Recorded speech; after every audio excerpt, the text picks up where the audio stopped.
자,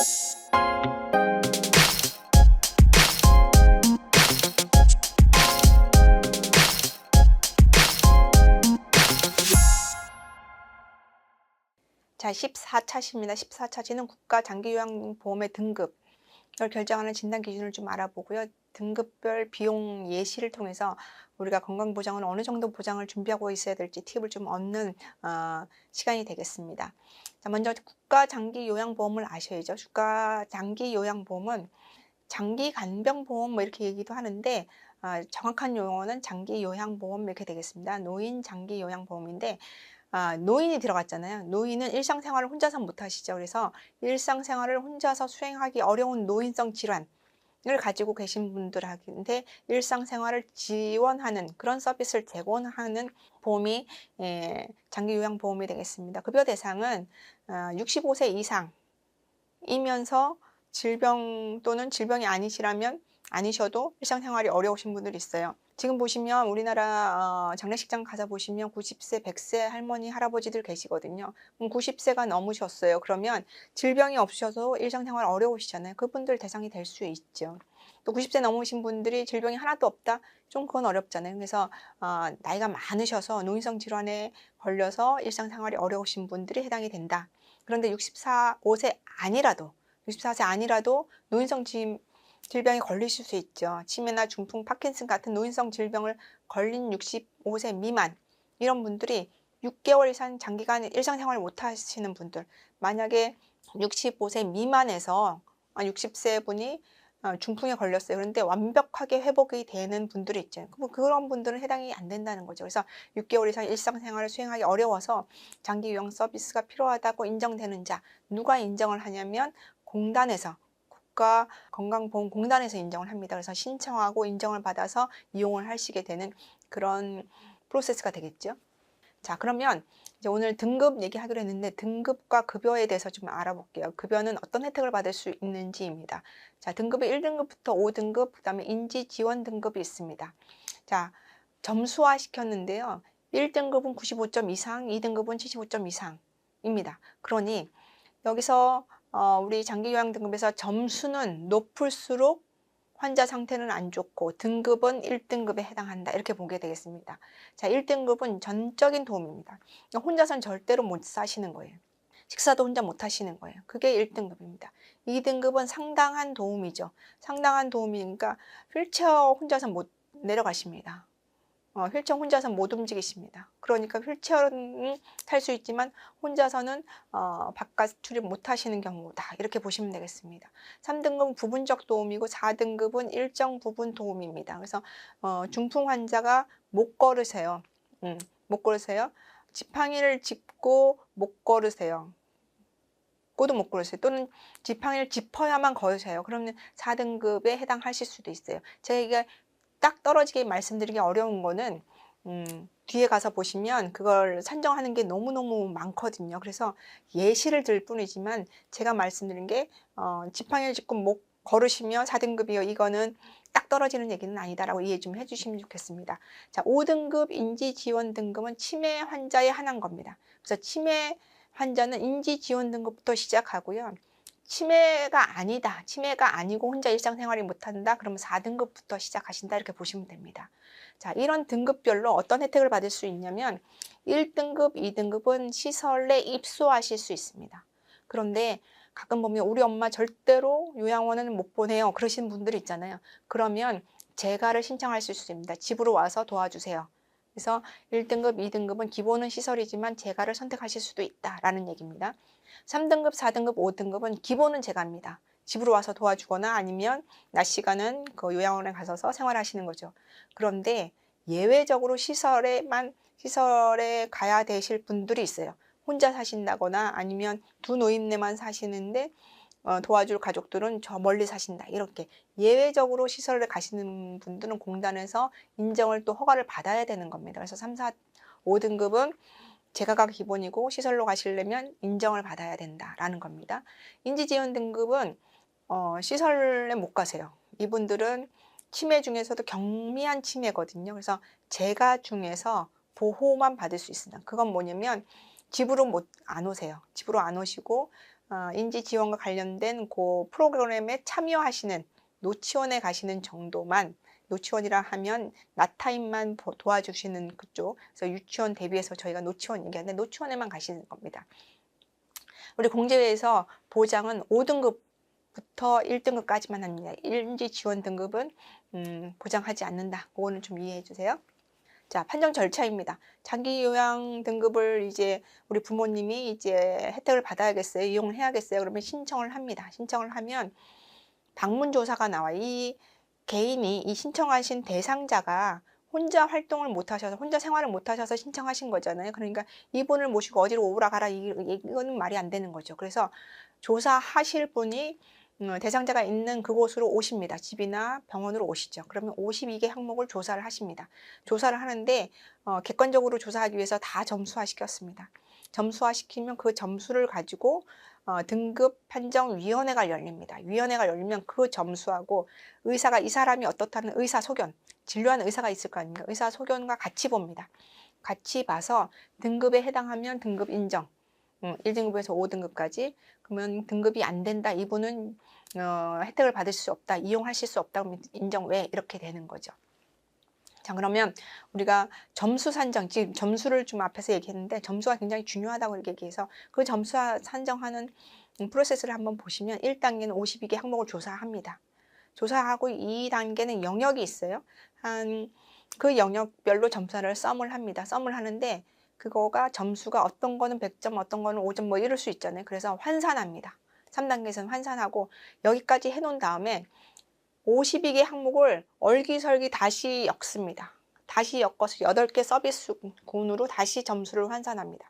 그래서 이 4단계 때문에 누구는 더 봐주고 누구는 덜 봐주고가 참 어렵게 이렇게 설계가 되어 있습니다. 자, 어쨌든 4단계까지 가면 이 4단계 마지막 점수를 가지고 5단계에서 등급을 결정합니다. 95점 이상이면 1등급 하는 이런 걸 결정하게 되죠. 자, 그러면 우리는 52개 항목이 뭐가 있는지 좀 궁금하잖아요. 한번 보시면 5가지 카테고리로 되어 있는데 신체 기능이 어떤지, 신체 기능은 옷 입고 벗고 식사하는 거 뭐 이런 것들을 보는 겁니다.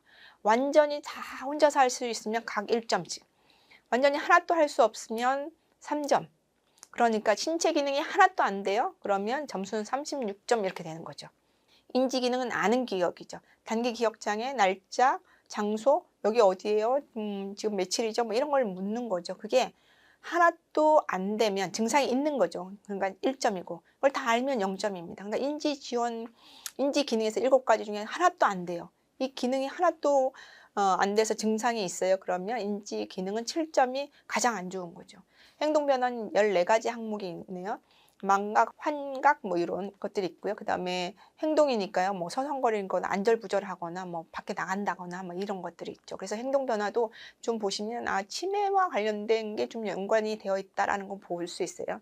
그 다음에 간호처치는 9가지 등급입니다. 그래서 간호사가 좀 도와줘야 되는, 간호 인력이 좀 도와줘야 되는 것들을 지금 9가지 항목을 볼 수 있고요. 재활은 이제 움직이는 걸 보는 겁니다. 운동량에 팔을 쓸 수 있는지, 관절이 어느 정도 움직이는지 그런 것들을 볼 수 있어요. 10가지 항목입니다. 그래서 이 5가지 항목을 다 검사를 한 다음에 점수가 나왔죠. 점수를 나왔더니 신체 기능은 12개 항목인데 하나도 안 되면 36점이잖아요. 36점이 100점입니다. 다 되면 12점인데 다 되는 게 0점입니다.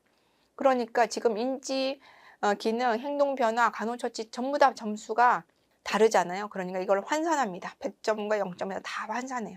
그 기준이 있어요. 그 다 환산한 다음에 그 다음에 8가지 다시 얼개를 한다고 그랬잖아요. 그 8가지 서비스군을 보면 청결 배설, 식사, 기능 보조, 행동 변화 대응, 간접 지원, 간호처치, 재활훈련, 이렇게 다시 합니다.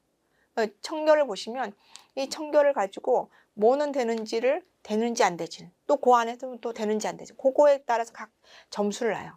점수를 놓는데 청결이 앞에서 본 5가지 중에 하나씩 다 갖고 오는 겁니다. 그래서 이 청결 단계, 배설 단계, 식사 단계 이런 거를 다 이렇게 하다 보면 사람이 임의대로 조금 더 해주고 조금 덜 해주고 하는 게 좀 많이 적어지도록, 하나도 없이 배제된다는 건 좀 어렵습니다. 그렇죠. 사람이 하는 일이라 어렵지만 그래도 조금 더 객관화될 수 있도록 이렇게 8가지 서비스군으로 점수를 다시 한번 배정하게 되어 있는 거죠. 그래서 마지막 파이널이 점수인 겁니다. 자, 그래서 점수가 돼서 1등급, 2등급을 받으셨어요. 또는 3등급을 받으셨어요. 그러면 이제 우리가 급여를 받을 수 있죠. 시설에 입소를 한다거나 재가를 한다거나. 그랬을 때 급여 한도액 또는 개인이 내야 되는 돈이 얼마인지를 좀 한번 보고 싶죠. 그래서 24년 기준으로 봤습니다. 24년 기준으로 시설급여입니다. 시설급여는 2가지 종류입니다. 노인 요양 시설이 있고요. 이때는 10분 이상이 이제 시설에서 담당하는 겁니다. 그 다음에 생활가정은 9분까지. 5분에서 9분까지는 공동 가정 생활로 10분 이상이면 이제 노인 요양 시설은 이제 금액이 좀 다릅니다. 1등급, 2등급이 기본 시설을 입소할 수 있다고 그랬죠. 3에서 5등급은 예외적으로 적용하는 거잖아요. 그래서 1등급, 2등급 예외 적용하는 게 금액이 좀 다릅니다. 자, 1일당 얼마로 되어 있죠. 그러니까 우리가 한 달에 28일, 29일, 30, 31일짜리가 있잖아요. 그러니까 한 달 이렇게 얘기할 수 없고 1일당으로 얘기합니다. 1일당이 되면 본인 부담은 시설은 본인이 20%를 부담합니다. 그러니까는 1등급 환자는 만약 노인요양시설에 10명 이상 수용되는 입소할 수 있는 그 시설에 가신다면 1등급 환자가 가신다면 1일당 84,240원인데 본인이 내시는 건 16,848원이에요. 근데 그걸 한 30일을 최고니까 30일을 최고로 하면 1등급 환자는 522,280원을 본인이 부담하셔야 돼요. 근데 공동생활로 가면 31일 본인 부담이 1등급에서 44만 원 정도 되겠죠. 이거는 급여에 해당하는 겁니다. 비급여는 아닙니다. 비급여 조금 이따 할게요. 그 다음에 재가입니다. 재가. 집으로 와서 도와주시거나 아니면 나타임만 가시거나 그럴 때는 1등급, 2등급은 내가 선택할 수 있다고 그랬잖아요. 그래서 1등급부터 5등급까지 쫙 이렇게 펼쳐놨어요. 여기는 내가 갈 수도 있고 올 수도 있는데 내가 월화수목금을 갈 수도 있고 월수금을 갈 수도 있잖아요. 그래서 여기는 월 한도액을 정해놨어요. 일 한도액이 아니라 여기는 월 한도액. 그래서 이 한도액 내에서 쓰시면 되는 거예요. 여기 초과한다 그러면 본인이 그건 100% 다 내셔야 되는 거예요. 자, 3등급부터 제가 기본이니까요. 3등급을 보시면 월 한도액이 145만 5,800원이네요. 그거를 이제 일반 부담, 본인 부담은 재가는 15%만 내시면 돼요. 15%가 3등급을 보시면 22만 8,370원 정도 되겠네요. 그런데 밑에 옆에 보시면 마지막에 복지용구라고 있죠. 복지용구는 휠체어, 뭐 침대 이런 거예요. 그런데 시설로 들어가면 이런 복지용구가 그 시설 안에 다 포함이 되어 있죠. 갖추고 있죠. 그런데 이분들은 재가 급여를 이용하시는 분들은 댁에 계시거나 왔다 갔다 하시는 분이잖아요. 그러니까 복지용구가 필요하실 수도 있죠. 그랬을 때 지원하는 금액이 이제 한 160만 원이고 본인 부담이 한 24만 원 정도 이렇게 되겠죠. 자, 그런데 앞에서는 급여라고 그랬는데 급여 외에 비급여로 내가 내야 될 돈이 있어요. 대상자가 개인이 내야 될 돈이 있어요. 그건 나라에서 이거는 비급여로 받으세요라고 정해준 거예요. 그게 뭐냐면 식사 재료비예요. 식사 재료비가 작지 않아요.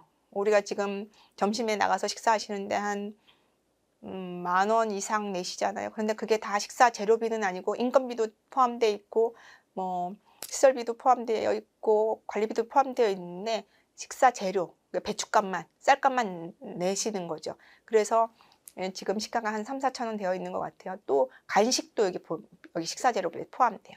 그다음에 상급병실에 따른 추가 비용. 1인실, 2인실 있으면 상급병실이라고 해요. 그래서 상급병실을 다 지금 청구하는 형편이에요. 그다음에 임의용 등 보건복지부 장관이 정해서 고시한 비용이에요.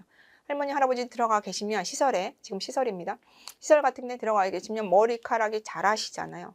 머리카락이 자라면 그거를 미용하셔야죠. 미용해야 되는데 그 미용을 위해서 움직이지도 못하는 분들을 저기까지 다른 데 모시고 갈 수 없으니까 그 미용사들이 시설에 와서 도와드리잖아요. 그 비용은 이제 낼 수 있다 이렇게 이야기하죠.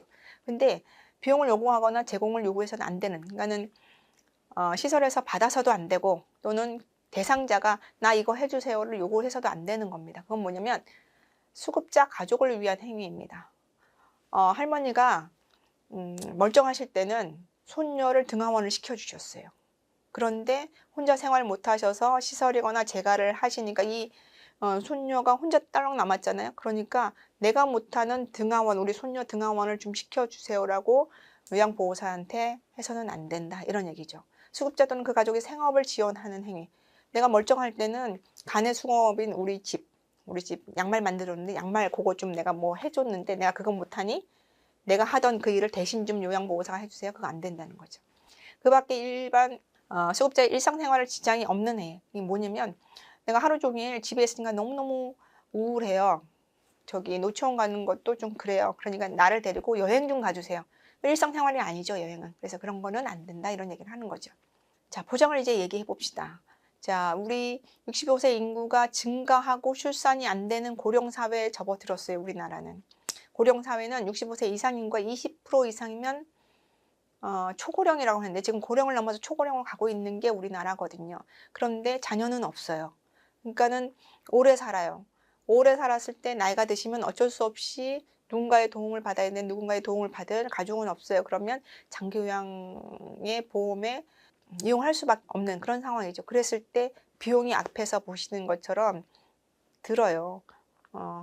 1등급이라면 시설에 들어가셨을 때 55만 원 정도는 급여이지만 식사비, 상급병실료, 임의용까지 합치시면 한 150만 원, 200만 원. 기본이 조금 더 좋은 데 가겠다 300만 원까지도 나오거든요. 그 비용 매달 200만 원, 300만 원을 자녀들이 내줄 수 없죠. 내가 내야 되는데 노인이 될수록 경제력은 떨어져요. 그 비용을 어떻게 할 거냐라는 문제가 생기죠. 어쩔 수 없이 장기요양을 이용할 수밖에 없는 사회 구조가 되어 있는데, 그러니 노인으로 오래 사셔는 이 사회에서 내가 오래 사는 거를 대비를 하셔야 돼요. 지금까지의 건강 보장은 내가 아플까 봐, 아파서 치료를 못 받을까 봐 보장을 준비하셨다면 이 장기요양은 내가 오래 살아서 활동을 못 할까 봐 생활과 관련된 보장이거든요. 건강보장이라기보다는 오래 사시는 리스크를 이제 보장을 준비하셔야 되는 거죠. 그래서 이제는 이거를 꼭 준비하셔야 돼요. 민간보험에서 실손 의료비 보장이 시작된 지 정말 얼마 안 됐는데 얼마 안 가서 폭발했잖아요. 꼭 필요한 보험으로 지금 여기잖아요. 거의 공보험화 되어 가고 있죠. 저는 나중에 조금 더 가면 장기요양보험이 그런 공보험화되고 이 장기요양보험에서 더 이제 보장을 준비하는 민간의 보장이 실손의료비처럼 그렇게 공보험화 되어지지 않을까라는 생각을 좀 해보거든요. 그래서 꼭 필요한 보장 중에 하나가 장기요양보험과 관련된 보장이다라는 생각이 듭니다. 자, 우리 공제회에 이제 장기요양과 관련된 보장을 보니까 MG 가족 돌봄 공제가 있어요. 주계약은 장기요양 등급 1, 2등급을 받으면 이게 주계약이에요. 특약은 1호 등급. 1등급에서 5등급 아무거나 받으면 하나 주는 거.